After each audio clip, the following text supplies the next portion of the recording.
Food colour মেশাতে আমার খুব একটা ভালো লাগে না, আবার না ফুড কালার না দিলেও না দেখতে খুব একটা ভালো লাগে না। এই যে খুব ঝামেলার মধ্যে এই জিনিসটা প্রতিদিন আমি পড়ি, তাই আমি ভেবেই নিয়েছি যখন আমি কোনো ডেকোরেশন করব, ফার্স্ট আমি হোয়াইট দিয়ে ক্রিমটা লাগিয়ে নেব, ওপর থেকে কিছু কিছু ফুড কালার অ্যাড করব। আর আমাদের জন্য কিন্তু, শরীরের জন্য ফুড কালার কিন্তু খাওয়াটা খুব একটা ভালোও না। আর ফুড কালার ভালো না থেকেও বড় কথা, খুব তিতো লাগে খেতে। তোমরা কোনোদিনও ফুড কালার শুধু শুধু খেয়ে দেখবে, এমন বিচ্ছিরি লাগবে তোমাদের, তো একদম মানে পেট মুখ থেকে একদম অন্য কিছুই বেরিয়ে যাবে। এটা হচ্ছে মেন ব্যাপার। আর তার মধ্যে এই ডিজাইনটা আমার খুব করার ইচ্ছা ছিল, আমার খুব ভালো লাগে এরকম ডিজাইন। একভাবে কালারিংটা না ভালো লাগে না, একটু খাপছাড়া খাপছাড়া দিয়ে হলে ডিজাইনটার মানে পুরো লুকটাই চেঞ্জ হয়ে যায়।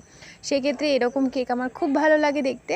আর তোমাদের এই কেকের ডিজাইনগুলো কেমন লাগছে জলদি জলদি কমেন্টে জানাও, কারণ তোমাদের কমেন্টগুলো পড়লে তো আমার মনটা সত্যিই খুব ভালো হয়ে যায়। তো আজকের মতো টাটা, চলে আসবো নেক্সট কোনো ভিডিও নিয়ে। জলদি যদি লাইক করে দাও, টাটা।